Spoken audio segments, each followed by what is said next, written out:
할렐루야. 하나님께서 오늘도 여러분에게 은혜 주시길 주님의 이름으로 축원합니다. 여러분, 은혜를 기대하십니까?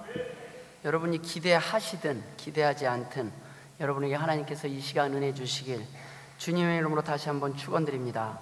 특별히 무엇보다도 추석 명절 한가운데 지금 하나님 앞에 나와서 은혜를 사모하며 예배하는 여러분들에게 가정과 그 사업장에 하나님께서 복에 복을 더하시기를 다시 한번 주님의 이름으로 축원드립니다. 이 짧은 시간에 3번의 여러분에게 축복을 빌었습니다. 여러분, 이 복을 믿으십니까? 우리가 추석하면 생각나는 여러 가지 단어들이 있습니다. 고향이라는 단어도 있고 또는 감사 또는 여러 가지 효도, 부모, 여러 가지 단어들이 있습니다.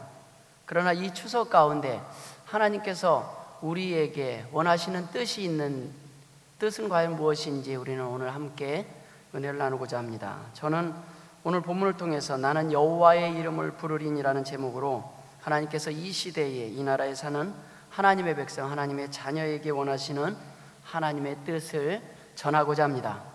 추석에는 명절을 맞아서 흩어졌던 가족들이 만나서 담소를 나누며 정을 나누는 건 좋습니다. 그런데 문제는 제사가 문제입니다. 이 문제로 인해서 성도 중에 큰 시험이 되는 경우도 있고, 이제 막 신앙생활을 하는 초신자들에게 제사를 지내야 되는지 지내지 말아야 하는지, 또는 지내지 않는다면 왜 지내서는 안 되는 것인지, 이것은 작은 문제가 아닙니다. 본문을 통해서 하나님께서 과연 원하시는 삶은 어떤 삶인지 오늘 함께 생각해 보고자 합니다. 먼저 우리는 우리 민족이 가지고 있는 추석과 관련된 몇 가지 오해를 함께 좀 생각해 보자 합니다. 첫 번째 오해는 기독교 제사는 외래문화고 조상 제사는 우리 민족의 고유 미풍양속이냐는 것입니다. 사실 우리나라의 조상 제사라는 것은 많은 분들이 우리나라의 미풍양속이라고 생각하고 있지만은 사실은 이것 또한 외래문화입니다. 역사가들의 연구에 의하면 이 조상 제사의 풍습은 고려 이전까지는 그 흔적을 찾아볼 수가 없습니다.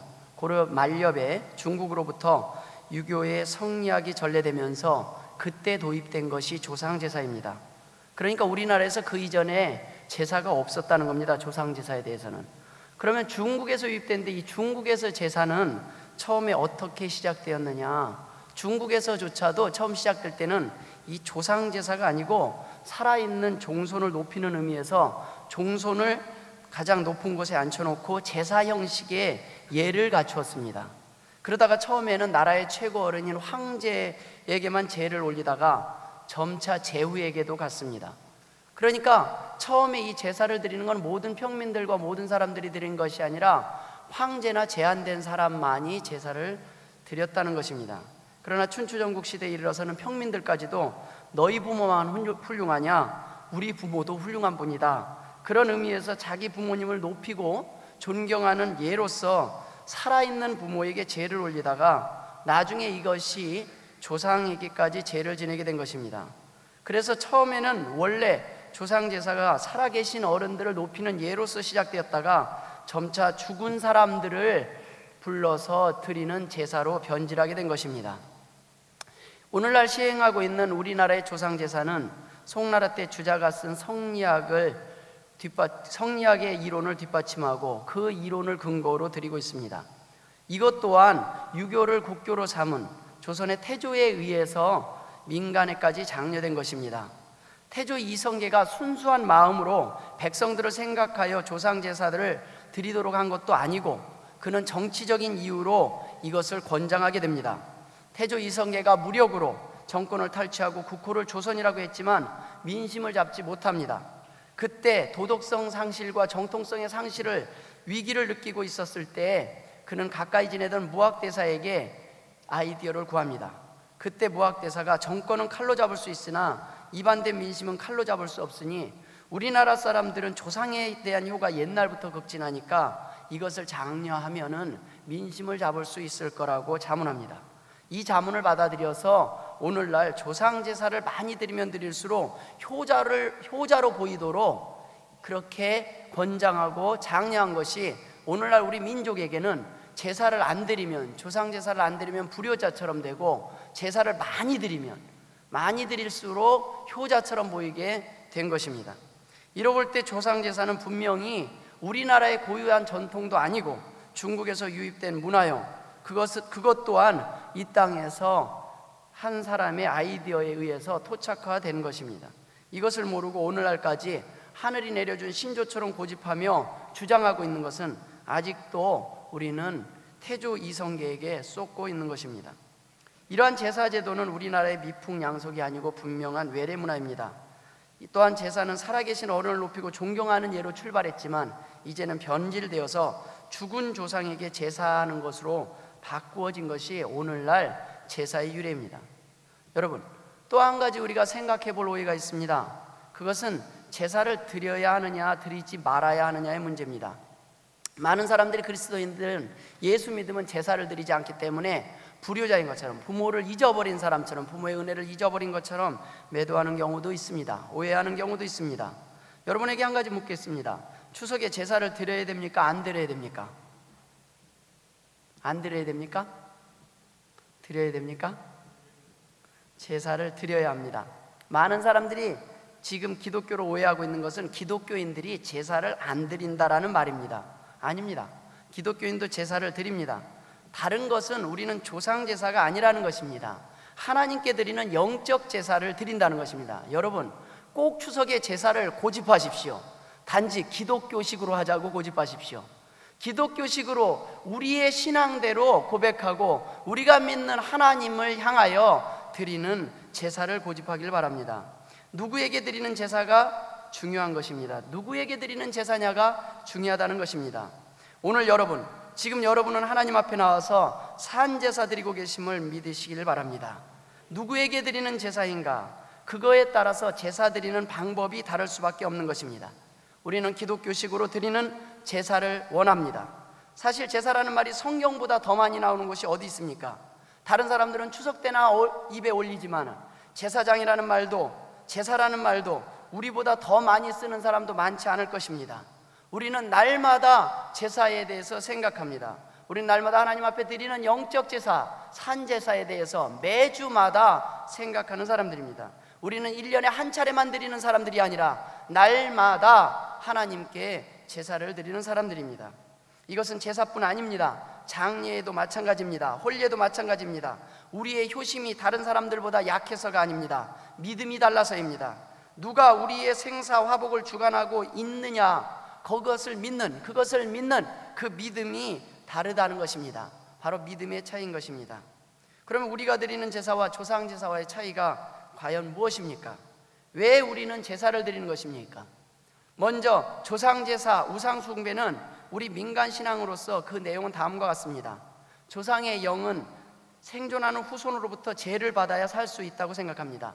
죄를 받지 못할 때 조상이 원한을 품거나 노하여 자손에게 화가 미친다는 생각에서 제사를 드립니다.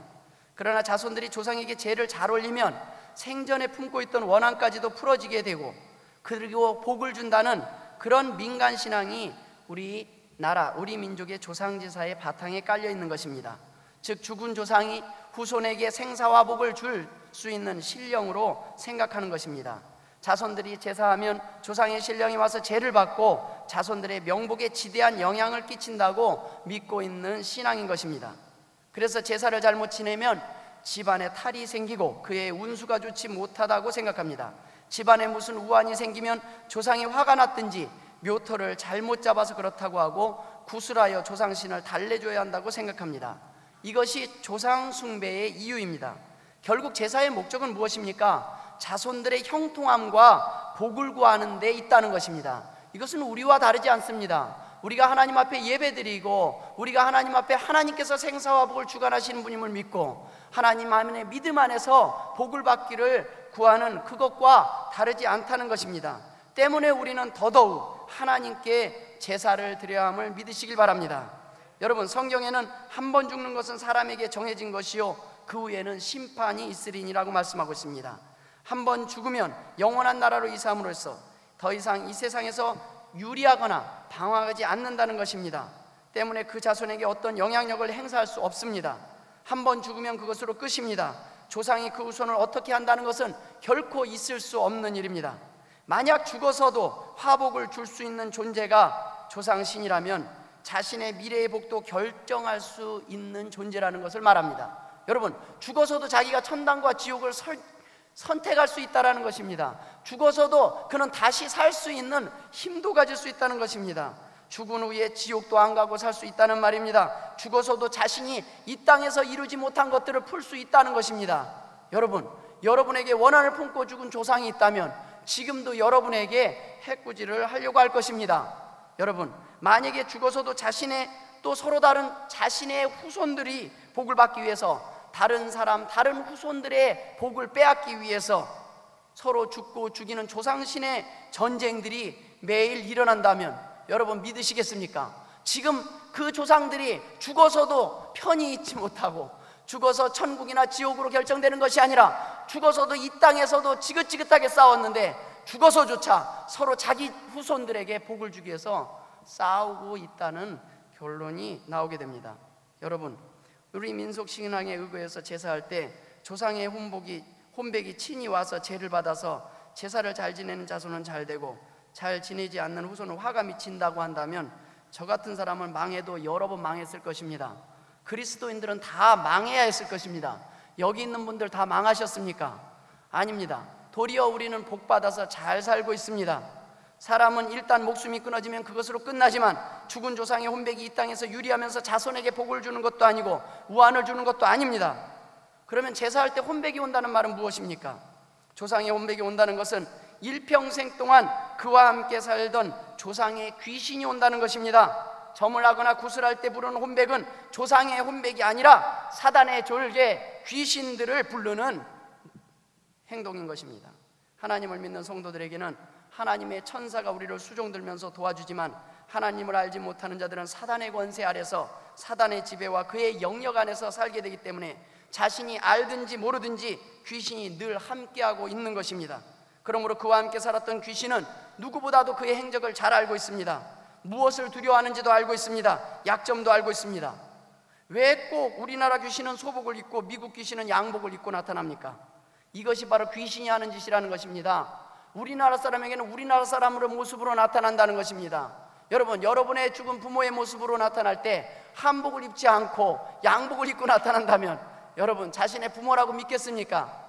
자신이 가장 사랑하는 아이의 모습으로, 자신이 가장 사랑했던 아내의 모습으로, 남편의 모습으로, 죽은 부모의 모습으로 나타나는 것이 바로 귀신입니다. 바로 그렇게 보여지게 하는 것입니다. 거기에 속아서는 안 되는 것입니다. 그러므로 조상에게 제사한다는 것은 바로 자신의 조상을 불러들이는 것이 아니라 귀신을 불러들이는 것입니다. 그리고 그 귀신에게 절하고 그 귀신에게 자신의 미래를 결정해달라고 맡기는 어리석은 행동입니다. 성경은 이것을 우상 숭배라고 말합니다. 조상 제사는 귀신을 두려워하는 사람들, 귀신이 복을 줄 것이라고 믿는 사람들의 표현인 것입니다. 고린도전서 10장 20절에 분명히 이렇게 기록하고 있습니다.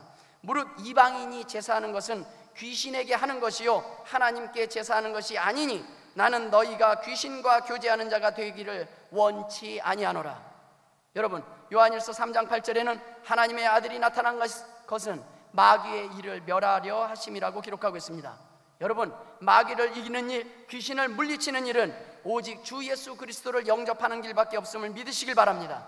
언제까지 마귀의 종노릇을 할 것입니까? 언제까지 마귀를 두려워하며 귀신의 횡포에 두려워하며 살 것입니까? 조그만 어려운 일이 생겨도 귀신이 우리에게 나쁜 짓을 하는 것이라고 생각하고 두려워하는 것은 하나님을 향한 믿음이 온전치 못하기 때문입니다. 주 예수 그리스도를 믿는 믿음 안에서 자유함을 얻기를 주님의 이름으로 축원드립니다. 마지막으로 저는 오늘 본문을 통해서 여러분과 함께 나눌 은혜가 있습니다. 그것은 이 문제가 오늘날 우리나라 우리 민족의 문제만이 아니라는 것입니다. 모든 인류의 문제였다는 것입니다. 오늘 본문의 배경은 갈멜산입니다. 갈멜산은 팔레스타인의 북서쪽에 지중해와 인접해 있는 산으로 가장 높은 봉우리에는 넓은 고원으로 이루어져 있습니다. 이곳에는 원래 오래전부터 하나님의 단이 세워져 있었습니다. 그러나 오랫동안 이 단은 무너지고 폐허가 된 상태로 버려져 있었습니다. 하나님께 제사 드리는 것을 폐하고 바알에게 섬기고 바알의 제단으로 바알을 섬기는 곳으로 전락되고 말았습니다. 이스라엘 백성들은 당시 하나님과 바알에게 양다리를 걸친 채 바알에게 더 큰 비중을 두고 살아가고 있었습니다. 3년 반 동안의 기근과 고난을 겪으면서도 엘리야가 너희의 태도를 분명히 하라는 권면에도 그들은 전혀 반응을 보이지 않는 완악한 상태에 놓여 있습니다. 이스라엘 백성들은 지금 누가 참신인지 누구를 믿어야 할지 고민하고 있는 상태입니다. 그때 엘리야는 갈멜산에서 불로써 응답하는 신이 참신이다라고 갈멜산에서의 불의 제사를 제안합니다. 여러분, 그런데 왜 엘리야는 하필 불의 제사를 제안했을까요? 지금 이스라엘 백성에게 필요한 것은 무엇입니까? 불이 아니라 물입니다. 그런데 왜 하필 불이 내리게 해달라는 제안을 합니까? 여기에는 바로 깊은 뜻이 있습니다. 하늘에서 물이 내리는 것은 자연적인 현상입니다. 비록 지금은 가뭄으로 비가 오지 않아 간절히 기다리지만 하늘에서 비가 내릴 확률은 아직 남아있다고 생각하기 때문입니다. 비가 내린다 할지라도 그 일이 하나님의 능력으로 받아들이지 않을 수 있기 때문입니다. 그래서 엘리야는 하늘에서 불이 내린다면 그것은 자연적인 현상이 아니라 초자연적인 현상이 분명하기 때문에 이스라엘 백성들이 이런 초자연적인 역사를 보지 않고서는 이들의 마음이 움직이지 않을 정도로 강팍하고 굳어져 있기 때문에 하늘에서 불이 내리는 초자연적인 현상으로 참 하나님의 능력을 증명하기를 원했던 것입니다. 여러분, 오늘날 많은 사람들이 기적을 쫓아다닙니다. 기적을 보고서야 하나님 앞에 나오는 경우도 많이 있습니다. 그러나 여러분, 기적보다 더 중요한 사실이 있습니다. 그것은 이렇게 기적이 필요할 정도로 굳은 백성이 되어서는 안 된다는 것입니다. 오늘날 너무나 굳어 있습니다. 너무나 우리의 마음이 굳어서 쉽게 은혜 받기 힘든 사람들이 문제라는 것입니다.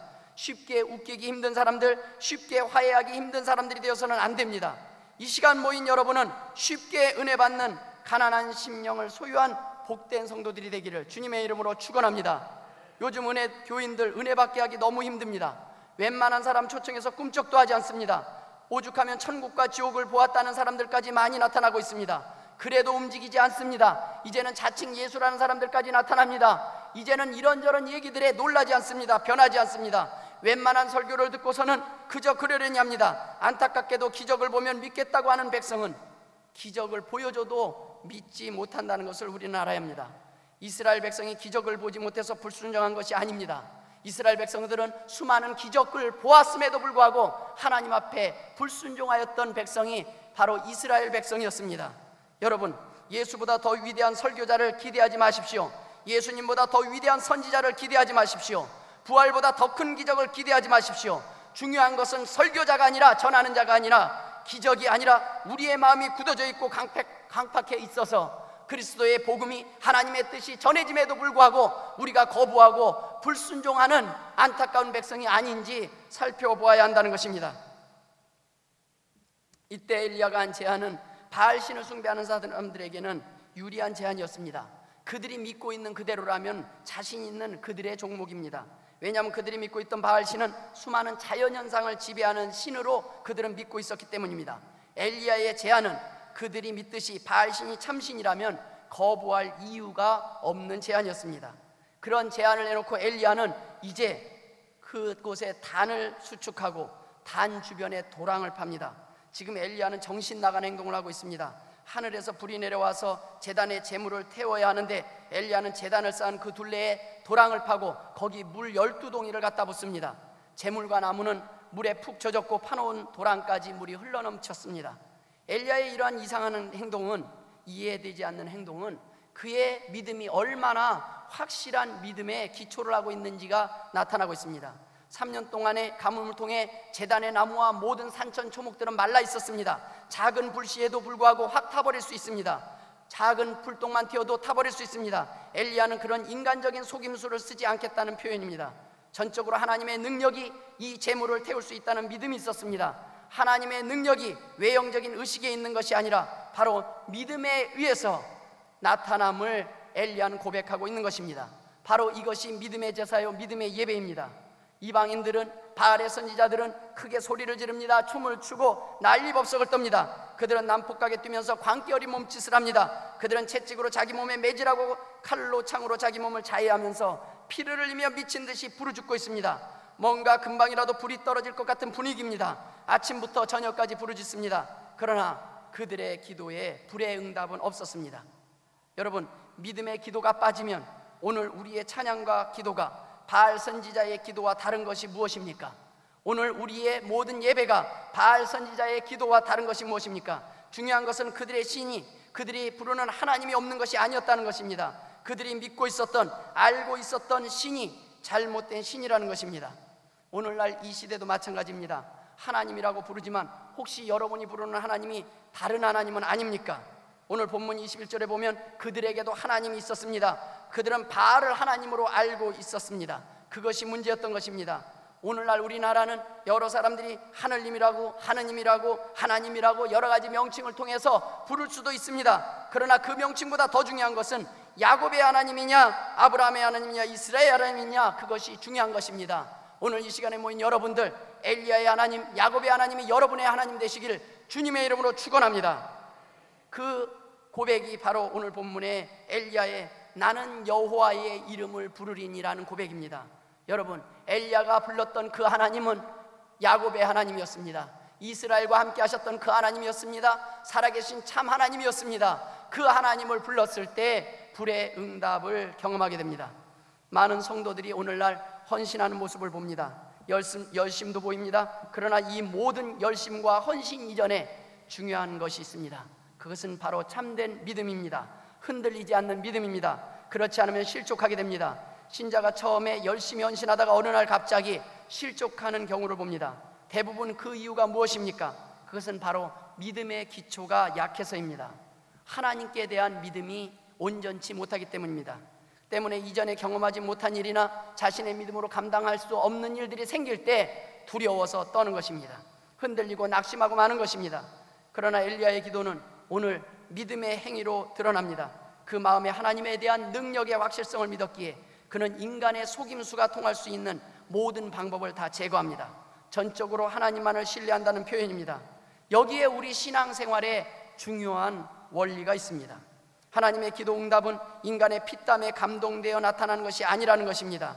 두 마음을 품지 아니하고 믿음으로 구할 때 하나님께서 하나님의 사랑으로, 은혜로 우리의 믿음의 기도에 응답하심을 믿으시기를 주님의 이름으로 축원합니다. 여러분, 하나님이 원하시는 믿음은 모든 신을 다 믿는 믿음이 아닙니다. 종교다원주의 믿음이 아니라 예수 그리스도 외에는 구원이 없음을, 하나님 외에는 참신이 없음을 고백하는 믿음이어야 한다는 것입니다.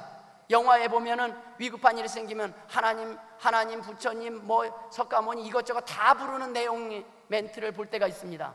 그것이 바로 종교다원주의입니다. 내 안에 하나님을 믿는다고 교회에 나와 있지만 위급할 때는 내 안에 정작 의지하고 있는 것은 귀신도 의지하고 부모의 말도 듣고 하나님의 얘기도 듣고 목사님의 얘기도 듣고 아쉬울 때는 무당도 찾아가고 이런저런 구원이 필요로 하는 모든 것, 구원을 준다는 모든 것에 의지하는 믿음이 아니라 하나님 외에는 구원이 없음을 고백하고 하나님께 의지하는 백성, 하나님 앞에 기도하는 백성의 기도를 하나님이 들으신다는 것입니다. 많은 사람들이 기도를 합니다. 그러나 기도함에 있어서 40일을 채우고 100일을 채우는 것보다 더 중요한 것은 믿음의 기도냐 아니냐는 것입니다. 만약 믿지 못해서 불안해서 내가 한 기도를 또 하고 또 하는 기도가 아닌지 우리는 돌아봐야 합니다. 기도하면서도 불안해서 자기 나름대로 인간의 방법대로 다른 대안을 세워놓고 고민하면서 하나님께 기도하는 양다리 걸치시기 신앙생활, 기도 생활을 하고 있지 않는지 살펴봐야 합니다.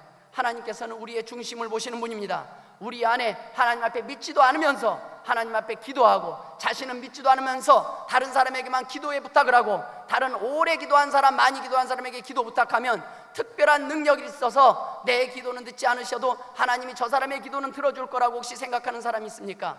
여러분, 여러분이 기도하지 않는 상태에서 기적은 일어나지 않음을 우리는 알아야 합니다. 여러분, 함께 기도할 때 능력이 일어나는 것입니다. 내가 기도하지 않으면서 다른 사람에게 기도 부탁해서 무엇을 기대하지 마시길 바랍니다. 여러분, 다른 종교에서는 수많은 시간 공을 쌓고 수십 년 산속에서 공을 쌓아야 능력이 나타난 것처럼 말을 합니다. 그렇다면 오늘 여기 모인 여러분들 대부분은 기도의 능력에 대한 소망은커녕 절망에 빠질 수밖에 없습니다. 적어도 목사 정도는 안 돼도 적어도 저 권사님 정도는, 저 집사님 정도는 기도해야 들어줄 텐데, 그런 마음에 여러분 하나님을 찾는다면 여러분 급박한 순간에 여러분 옆에 하나님은 없을 것입니다. 위기의 순간에 1초 1순간 1초 즉발의 순간에 여러분은 하나님을 부르지 못할 것입니다. 여러분, 믿음의 기도는 지금 이 순간에도 응답하심을 믿으시길 주님의 이름으로 축원합니다. 화급을 요할 때, 생명이 경각간에 있을 때 언제 담당 교육자에게 목사님에게 전화할 시간이 있습니까? 그 자리에서 하나님께 예수 그리스도의 이름으로 구할 수 있는 자녀의 권세가 있음을 믿으시길 주님의 이름으로 축원합니다. 여러분, 우리는 언제 어디서나 하나님을 부를 수 있습니다. 언제 어디서나 믿음의 기도를 들 때 하나님은 응답하실 것입니다. 하나님은 언제나 여러분을 도울 준비를 하고 계시는 분임을 믿으시길 주님의 이름으로 축원합니다. 이러한 확신한 신뢰와 믿음이 하나님의 불의 응답을 가져오게 되는 것입니다. 여러분, 오늘 본문에 엘리야는 이렇게 고백하고 있습니다. 너희는 너희 신의 이름을 부르라. 나는 여호와의 이름을 부르리니 이에 불로 응답하는 신 그가 하나님이라. 백성이 다 대답하되 그 말이 옳도다 하니라. 여러분, 얼마나 멋진 고백입니까? 이 고백이 있기를 주님의 이름으로 축원합니다. 저는 사실 추석하면 생각나는 또 하나의 단어가 있습니다. 그것은 귀신이라는 단어입니다. 1년 중 아마 귀신이 가장 좋아하는 기간이 추석 때가 아닌가 생각합니다. 아직도 이 민족의 추석은 귀신들이 판을 치고 있습니다. 조상신이 오는 것이 아닙니다. 귀신이 장난하고 있는 것입니다. 귀신들이 특세를 하고 있습니다. 이 시대에 많은 사람들이 추석 되면 자신들이 믿는 신의 이름을 부르고 있습니다. 오늘날 더 안타까운 것은 기독교인들조차도 이 귀신들이 마치 추석은 귀신들에게 우리가 좀 양보해도 되는 것처럼 생각할 수 있다는 것입니다. 아닙니다. 이 날은 우리가 우리의 하나님, 내가 믿는 하나님을 증거하는 날입니다. 내가 믿는 하나님께 제사를 드려야 한다고 전해야 되는 날입니다. 이 내가 믿는 하나님, 여호와의 하나님, 만군의 여호와 하나님, 야곱의 하나님께 기도하고 제사드리고 예배드려야 우리 자손이 형통하고 축복받음을 증거해야 되는 날인 것입니다. 이 시대에 많은 사람들이 추석되면 자신들이 믿는 신의 이름을 부르고 있습니다. 그곳에 절하고 있습니다. 그곳에서 복을 기대하고 있습니다. 그곳에서 제사를 드리고 있습니다. 여러분, 여러분이 드릴 제사는 어떤 제사입니까? 여러분이 믿고 부르는 신의 이름은 무엇입니까? 아브라함의 하나님, 아브라함의 하나님, 야곱의 하나님, 이스라엘의 하나님, 엘리야의 하나님, 그 하나님의 이름을 부르시길 주님의 이름으로 축원합니다. 그 하나님께서 여러분의 믿음을 보시고 여러분의 찬양의 제사, 기쁨의 제사, 감사의 제사를 받으시고 여러분에게 성령의 불로 응답하여 주시길 주님의 이름으로 축원합니다. 이 은혜가 있기를 주님의 이름으로 축원합니다. 이 응답이 먼저인 것입니다. 복이 우선이 아닙니다. 문제 해결이 우선이 아닙니다. 내 믿음이 올바로 되었느냐, 내가 구하는 그 하나님이 야곱의 하나님, 엘리야의 하나님이냐가 중요하다는 것입니다. 이제 말씀을 마치겠습니다. 본문 열왕기상 18장에 보면 비가 내리게 해달라는 기도는 하지도 않았습니다. 집에 가셔서 꼼꼼하게 읽어보시기 바랍니다. 사실 이스라엘 사람들의 관심은 지금 불이 아닙니다. 물입니다. 당장 구해야 할 것, 당장 해결해야 될 문제, 당장 내 앞에 관심 있는 문제는 불이 아니라 물입니다. 비처럼 보였지만 당장 관심사는 물이었지만 정작 문제의 핵심은 무엇이었습니까? 그것은 불이었습니다. 믿음의 회복입니다. 하나님과의 만남입니다. 예배가 회복되어야 합니다. 하나님을 향한 제사가 연락되어야 합니다. 그 속에 여러분의 문제 해결의 열쇠가 있음을 믿으시길 바랍니다. 그냥 불이 내렸습니다. 불이 내린 이후에 하나님 앞에 불이 내린 이후에 비를 구하지 않았어도 구름이 나타났습니다. 믿으시길 주님의 이름으로 축원합니다. 문제가 해결된 것입니다. 이미 하나님은 구름을 준비하셨음을 믿으시길 바랍니다. 이미 하나님은 여러분의 모든 문제를 알고 계심을 믿으시길 바랍니다. 이미 하나님은 여러분의 모든 문제 해결의 열쇠를 쥐고 계심을 믿으시길 바랍니다. 오늘 모이신 여러분들도 만약 이 문을 나가시기 전에 믿음의 예배를 드리지 못하고 이 문을 나간다면 여러분의 마음의 염려와 근심, 걱정 문제는 해결되지 않을 것입니다. 여러분, 이 시간 하나님 앞에 믿음을 구하시길 주님의 이름으로 축원합니다. 하나님, 엘리야가 바라봤던 그 하나님을 바라보게 하여 주옵소서. 하나님, 이 하나님을 만나게 하여 주옵소서. 우리뿐만 아니라 우리의 가족들이 만나게 하여 주옵소서. 우리 자손들이, 친척들이 만나게 하여 주옵소서. 알게 하여 주옵소서. 그것이 우리의 기도가 되어야 합니다.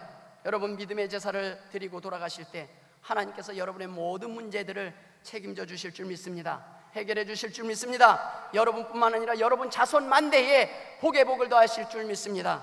여러분, 이 믿음의 제사를 드리고 우리의 믿음의 예배를 받으신 하나님께서 우리의 나머지 모든 소원과 문제를 이미 해결하셨음을 믿으십니까?